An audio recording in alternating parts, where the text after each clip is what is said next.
जनमत पार्टीलाई यदि जनताले जितायो भने जनमत पार्टीले जनतालाई दिने सेवा सुविधा चाहिँ के हुन् कृपया बताइदिनु पर्यो।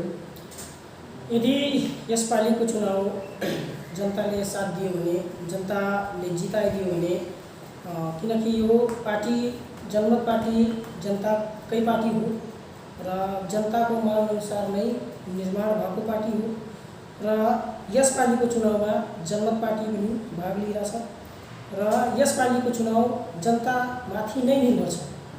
किनकि जनताले सबैलाई हेरिसकेको छ।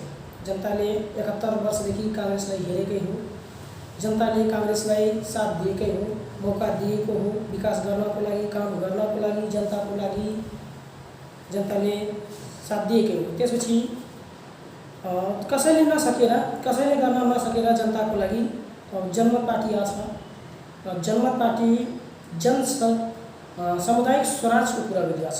जनमत पार्टी सामुदायिक स्वराज भनेको आत्मनिर्णयको अधिकार जनतालाई दिनको लागि जनमत पार्टी आइसकेको छ र अबको चुनाव जनताले जितायो भने हामी स्थानीय तहमा जनताको लागि शिक्षामा सुधार ल्याउने हो, अव्वल क्वालिटीको शिक्षाको व्यवस्था गर्ने हो र प्रत्येक स्थानीय ठाउँका जुन स्कुलहरू छन् त्यो स्कुल लगभग तपाईँको 12 क्लाससम्म निःशुल्क शिक्षाको व्यवस्था गर्ने हो जनमत पार्टीले र उच्च क्वालिटीको शिक्षाको व्यवस्था गर्ने हो र त्यही स्थानीय सरकारको मतहतमै कृषिमा सुधार, किनकि यो मधेसमा लगभग तपाईँको 90% जनता चाहिँ किसान हो र कृषि पेसामै निर्भर, तिनको जीवनयापन निर्भर छ। त्यो जीवनयापनलाई हेरेर हामी कृषिमा सबभन्दा बढी राम्रो सुधार गर्ने हो र स्मार्ट कृषिको व्यवस्थापन गर्ने, स्मार्ट तरिकाले कृषि गर्ने र स्मार्ट तरिकाले कृषि गरेर प्लाटिङ गराएर र कृषिलाई एकदम व्यवस्थित गर्ने जनताको लागि। र त्यसैमा स्थानीय सरकार स्थानीयगतमा जस्तै स्वास्थ्य बिमा, अहिले हाम्रो गरिब जनताले पैसाको अभावको कारणले समयमा उपचार गराउन सकिरहेछ र समयमा उपचार ती गरिब जनता नपाएर चाहिँ आफ्नो ज्यान गुमाइरहेछन् र त्यसैलाई मध्यनजर गर्दै जनमत पार्टीले स्वास्थ्य बिमाको एकदम योजना ल्याएको छ र जस्तै अब हाम्रो पडोसी मुल्क दिल्लीमा हेर्नुहोस्, दिल्ली सरकारले प्रत्येक व्यक्तिको स्वास्थ्य बिमा गराएको छ। त्यो यस्तो बिमा कि जसमा गरिबभन्दा गरिब जनताले 5 लाख रुपियाँसम्म औषधि खर्च नै बिमाले बिहोर्ने, त्यस्तो खाले स्वास्थ्य बिमाको हामी चाहिँ प्रोग्राम ल्याएको छौँ कि गरिबभन्दा गरिब जनता पैसाको अभावमा आफ्नो ज्यान गुमाउन नपरोस् उसलाई। त्यही भएर त्यसैमा छ किसान कार्ड, स्थानीय सरकारकै मतहतमा किसान कार्ड बनाइदिने र त्यो किसान कार्ड बनाएपछि जस्तै जनता, हाम्रो स्थानीय सरकारको जनता, अब हाम्रो बोर्डर चाहिँ भारतसँग जोडिएको कारणले अब हाम्रो देशमा समयमा खाद बियाको जुन व्यवस्था हुन सकिरहेको छैन र त्यसमा किसान कार्डले ठुलो भूमिका खेलिएको छ। जब जनतासँग किसान कार्ड हुन्छ त्यो किसान कार्ड लगेर भारतमा गएर अनि कृषि सामग्री अथवा किसानमा युज हुने जस्तै मल खाद बिया अथवा कृषि औजारहरू यो सब भारतबाट ल्याउँदाखेरि बोर्डरमा जुन हस्तक्षेप हुन्छ, यदि किसानको साथमा त्यो कार्ड छ भने त्यो हस्तक्षेप चाहिँ हुँदैन र आवत जावत पनि सहज हुन्छ र तिनीहरू कृषि सामग्री ल्याउन पनि एकदमै सहज हुन्छ र सस्तो पनि हुन्छ किसान कार्डले गर्दा। त्यसैमा कृषकको जुन फसलको बिमा छ, यो स्थानीय सरकारगत हो, कृषकको जुन फसल छ त्यो फसलको बिमा गाउँपालिकाले गराइदिने। यदि कृषकको फसलको बिमा भइदियो भने आज गाडीको बिमा हुन्छ, मान्छेको बिमा हुन्छ, पशुको बिमा हुन्छ। त्यस्तै कृषकहरूले फलाएको धान बालीको बिमा भइदियो भने, जस्तै अस्तिकै घटना छ, अप्रिल वर्षमा जुन किसानहरूको लाख हेक्टरमा जुन धान कुहिएर गयो, सडेर गयो, त्यसको अहिलेसम्म कृषकहरूले क्षतिपूर्ति पाछन्। त्यो अवस्थामा यदि तिनीहरूको कृषकहरूको धान बालीको बिमा भइदिए भए आज तिनीहरू त कम्पनीबाट पैसा मजाले पाउँथे। हो त्यही कारणले कृषकहरूको धान बालीको बिमा चाहिँ गराइदिने र बिमा छ भने कुनै पनि दैविक प्रकोप पर्यो भने त्यो कृषकहरूलाई घर जमिन बेच्नु पर्दैन, ऋण जुन ल्याछन् त्यो ऋणले मर्नु पर्दैन। त्यसमा यो तपाईँको कृषकहरूको फसल बिमाले बहुत ठुलो अहम भूमिका खेल्नेछ। र त्यस्तै छ कृषकहरूलाई समयमा खाद बिउ उपलब्ध गराइदिने। यो अहिले हाम्रो देशको मधेसको अवस्था यस्तो छ, पुरै देशै भनौँ न, देशको अवस्था यस्तो छ कि कृषकहरूले समयमा खाद बिउ पाउँदैनन्, मल खाद पाइरहेका छैनन्। भारतबाट यदि गाली लाठी सहेर ल्याउँछन् भने हाम्रै यताका पुलिस प्रशासन तिनीबाट खोसेर भन्सार बुझाइदिन्छ। त्यो चाहिँ नहोस्, त्यो एकदम बन्द होस्। जुन बर्डरमा किसानहरूलाई जुन जाति सहनु परेछ त्यो जाति खत्म गर्नको लागि त्यसमा किसान कार्डले अहम भूमिका खेल्नेछ। हामीलाई पक्कै विश्वास छ कि त्यो किसान कार्डले अहम भूमिका खेल्छ। र हामी स्थानीय सरकारको मतहतमा र स्थानीय सरकारबाट हामी पहल गर्छौँ कि हाम्रो स्थानीय सरकारका जनता जुन जति जनता छ तिनलाई समयमा मलखाद बिउको व्यवस्था होस्, त्यसमा हामी ठुलो भूमिका खेल्नेछौँ। र त्यसको लागि हामी सरकार, प्रदेश सरकार, केन्द्र सरकारसम्म हामी सारा चिज, सारा प्रक्रिया मिलाएर अगाडि बढ्नेछौँ। त्यसमा अरू पनि छ, जस्तै कृषकहरूको जहाँ जहाँ सिँचाइको व्यवस्था छैन, जहाँ सिँचाइको व्यवस्था छैन त्यहाँको चाहिँ कृषि मिटरको विद्युत चाहिँ बिल माफ हुनु पर्यो। त्यसमा हामी जोरदार अपिल गरेकै छौँ। जनमत पार्टीले किसान आन्दोलन गरेकै छ। कृषकहरूलाई यदि त्यो बत्तीको बिल माफ भइदियो भने जहाँ जहाँ सिँचाइको व्यवस्था छैन त्यहाँ कृषकहरूले कृषि मिटरको बिल यदि माफ भइदियो भने एकदम त्यो प्रभावशाली र एकदम फाइदाजनक कुरो हो। त्यो प्रत्येक किसानले एकदम राम्रो फाइदा लिन सक्छन्। त्यसको लागि हामी स्थानीयमा यो पनि जोडेकै छौँ। जनताले अब स्थानीय सरकारमा जनताले चाहे अनुसार हामी विकास निर्माणको काम गर्नेछौँ। जनताले चाहे अनुसार हामी यहाँ आवासको निर्माण गर्नेछौँ। जनताले भने अनुसार, यदि जनताले भन्यो कि होइन हामीलाई रोड चाहियो भने हामी रोड निर्माण गर्ने, जनताले चाह्यो भने होइन हामीलाई आवासको व्यवस्था गर्नुहोस्, जनमत पार्टीले आवासको व्यवस्था गर्नेछ।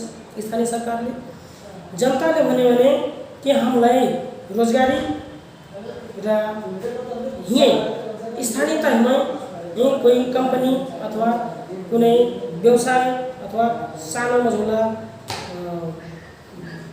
कम्पनी खोलेर अनि जनताले माग गर्यो भने कि हामीलाई यहीँ रोजगारको व्यवस्था गर्नुहोस् भने हामी टोटल जनताको निहित, जनताको भनाइअनुसार नै टोटल कारबाही गर्नेछौँ जुन स्थानीय सरकारमा। त्यसैमा तपाईँको वृद्धा पेन्सन, जुन अहिले वृद्धा पेन्सन जुन छ नि 70 वर्षदेखि जुन लागू छ त्यसलाई हामी घटाएर वृद्धा पेन्सनमा हामी त्यसलाई घटाएर 60 वर्षदेखि लागू होस्। किनकि आज जुन नेपालको आयु जुन दर छ त्यो दर 60 वर्ष नै कायम गरेछ। त्यो 60 वर्षको आयु दर कायम गरेछ र वृद्धा पेन्सन चाहिँ 70 वर्षदेखि लागू गरेछ। जब नेपाल सरकारले यहाँको मान्छेको जो आयु 60 वर्ष तोकिसकेको छ भने त्यो वृद्धा पेन्सन पनि 60 वर्षदेखि नै लागू हुनुपर्छ। त्यसमा पनि हामी जनमत पार्टीले अगुवाई गर्नेछ। र यस्तै विभिन्न किसिमको जनतालाई सेवा सुविधा जनमत पार्टीले दिनेछ। जस्तै जनता राज, त्यसैमा सुशासन र विकास, त्यसैमा सामाजिक न्याय। अहिले जुन हाम्रो छोटे राजाहरू छन् अथवा अहिलेको जुन व्यवस्था छ अरू पार्टीको जुन स्थानीय सरकारमा व्यवस्था छ त्यहाँ चाहिँ सामाजिक न्याय भनेको कुनै उही छैन। न्यायको लागि जनता त्यहाँ भुतारिरहेका छन्, जनता त्यहाँ पीडित, एकदमै पीडित छन्। जुन मान्छेलाई जनताले आफ्नो भोट दिएर त्यहाँको चाहिँ छोटे राजा बनाएको छ त्यही राजा, छोटे राजादेखि नै जनता त्यहाँ एकदमै पीडित छ। त्यस पक्षमा हामी जनमत पार्टीले सामाजिक न्यायको स्थापना गर्नेछ। त्यसैमा सामुदायिक समाजवादको हामी स्थापना गर्नेछौँ। अरू पार्टीका नेताहरूले तपाईँहरूलाई गठबन्धन गर्नुहोस् भनेर भनिराख्नु भएको छ। त्यसमा तपाईँको के इच्छा छ? तपाईँले गठबन्धन गर्नुहुन्छ कि बिना गठबन्धन गरेर चुनावमा जानुहुन्छ कि के छ तपाईँको भनाइ? अब यसमा यस्तो छ, अब हाम्रो पार्टी जनमत पार्टीको जुन केन्द्रीय निर्णय, केन्द्रबाट यस्तो कुनै निर्णय भयो भने अब हामी त्यसमा सहकार्य गर्ने हो। यदि केन्द्रबाट त्यस्तो कुनै निर्णय हुँदैन, कोहीसँग सहकार गर्ने निर्णय भयो भने हामी पनि मिलेर जाने हो, भएन भने हामी त्यस्तै जाने हो जनतामा। अहिले त्यही हिसाबले काम भइरहेछ। जनमत पार्टीले अहिले जुन अनलाइनबाट पनि भोट दिन मिल्छ भनेर आवाज उठाइराखेको छ, यसमा तपाईँको भनाइ के छ? के त्यो अनलाइन भोट दिन मिल्छ र नेपालमा? होइन, नेपालमा अहिले त्यस्तो व्यवस्था चाहिँ छैन। तर अरू मुल्कमा, विदेशमा, खाडी मुल्कहरूमा अथवा अरू जग्गामा चाहिँ यस्तो व्यवस्था छ। त्यही व्यवस्था यदि यहाँ लागू भयो भने झन् सजिलो हुन्छ, किनकि नेपालका जुन लाखौँ लाख युवाहरू विदेशमा छन्, तिनी आफ्नो अधिकारबाट वञ्चित छन्। भोट हाल्न पाउनु पनि जन्मसिद्ध अधिकार हो, त्यो अधिकारबाट तिनीहरू वञ्चित छन्। यदि अनलाइन सिस्टम यदि यहाँ लागू भयो भने तिनीहरू तिनको जुन जन्मसिद्ध अधिकार छ त्यो अधिकार प्राप्त हुन्छ। त्यो हामीलाई त्यस्तो विश्वास छ। जनताहरूको लागि अहिले तपाईँहरू जुन जनमत भनिराख्नु भएको छ, नेपालमा अरू पनि पार्टी छन्, तर तपाईँको जनमत नै किन रोज्नु परेछ जनतालाई? विकल्प छैन। जनमत पार्टीभन्दा अरू चाहिँ विकल्प छैन। विकल्प किन छैन कि मैले अघि नै भनिसकेँ, 71 सालदेखि यही जनता, यहीँकी जनता, यही देशका जनताले काङ्ग्रेसलाई साथ दिएकै हो 71 सालदेखि। तर अहिलेसम्म काङ्ग्रेसले हाम्रो समाजको लागि के गरेछ? हाम्रो युवाको रोजगारीको लागि के सोचेछ? हाम्रो समाजको लागि केही गर्न सकेन। तिनीहरू समाजको लागि केही गर्न सकेन। तिनी एकदमै फेल छ। तिनीसँग कुनै दूरगामी सोच छैन, तिनको कुनै दूरगामी विकासको एजेन्डा छैन। तिनको एजेन्डा अहिले हेरिराख्नु भएको छ कि भ्रष्टाचारले त अत्तै गरेछ। अहिले न्यायपालिका, कार्यपालिका, व्यवस्थापिका सारा भ्रष्टाचारमा विलिप्त छ। अहिले न्याय एउटा आम जनताले न्याय पाउन एकदमै गाह्रो छ। एउटा आम जनताको निवेदन जिपरका समयसम्म दर्ता पनि भइरहेछ, त्यस्तो अवस्था छ। हामीसँगै कैयौँ घटना आउँछ कि हाम्रो निवेदन दर्ता भइरहेछ। यदि जिपरकामा जनता, आम जनताको निवेदन दर्ता भएन भने छलफल कसरी हुन्छ? यदि छलफल भएन भने निष्कर्ष कसरी निस्किन्छ? निष्कर्ष निकाल्नको लागि, त्यसलाई न्याय पाउनको लागि त निवेदन दर्ता हुनु पर्यो। त्यो अहिले नेताहरूले गर्दा, नेतातन्त्रले गर्दा अहिले जिपरकामा आम जनताले न्याय पाउन एकदमै धाउ गर्नुपर्छ। तर हाम्रो क्राइम स्टार टेलिभिजनबाट तपाईँले अरू पनि केही जनताहरूलाई जानकारी दिन चाहनुहुन्छ भने दिन सक्नुहुन्छ। म यो टेलिभिजन मार्फत अहिले आम जनतालाई यही सन्देश दिन चाहन्छु कि हामी सबै पार्टीलाई अवसर दिएकै हौँ। सबै पार्टीको काम हामी हेरिसक्यौँ, सबै नेतालाई हेरिसक्यौँ। कसैले केही गर्न सकेका छैन यो देशको लागि, यो देशको जनताको लागि। अब जनमत पार्टी मात्र एउटा आशा र एउटा विकल्प छ। जनमत पार्टीले यो देशको मुहार र यो देशको जनताको मुहार चम्काउनेछ र यही देशमा रोजगारी 10 लाख रोजगारीको सृजना गर्नेछ र जनतालाई प्रत्यक्ष लोकतन्त्र दिनेछ। त्यसै कारणले जनता अब सबै पार्टीलाई हामी पटक हेरिसक्यौँ र अब जनमत पार्टीको बारी छ। त्यसैमा हाम्रो एउटा चाहिँ नारा छ कि सबको देखा बार बार जनमत पार्टी अब की बार। इतना ही कहते हुए मैं जनता को संदेश देना चाहूँगा कि जनता जनमत पार्टी के साथ चले। दर्शकवृन्द, तपाईँहरूले हेरिसक्नुभयो, उहाँ आउनुहुन्थ्यो हाम्रो जनमत पार्टीको अल्पसङ्ख्यक केन्द्रीय संयोजक हरपाल सिंह सोढी। एकदम जनताहरूको लागि एकदम मिठो भाषा र भाषा चाहिँ बोलेर जानुभएको छ।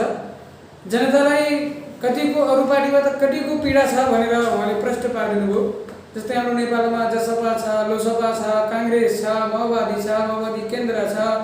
माओवादी चाहिँ सरल र छरितो काम गराएको छ। के छ भने जनताले जुन एकदम सबभन्दा गरिब छ, जुन एकदम सबभन्दा तल्लो दर्जाको मान्छे छन्, आम नागरिक जस्तै जसले हामीले सर्वसाधारण नागरिक भन्छन्, तिनीहरूलाई यही पुलिस प्रशासन र यही राजनेताहरू दबाब दिन्छन्, प्रेसर लाल्छन्, हेप्न खोज्छन्, हेप्छन्। र त्यही जुन मान्छे चाहिँ जुन पावरवाला छ, पावरफुल छ, त्यही मान्छेलाई चाहिँ सपोर्ट गर्ने चाहिँ यही जसपा, लोसपा र काङ्ग्रेस र माओवादी नै हुन्।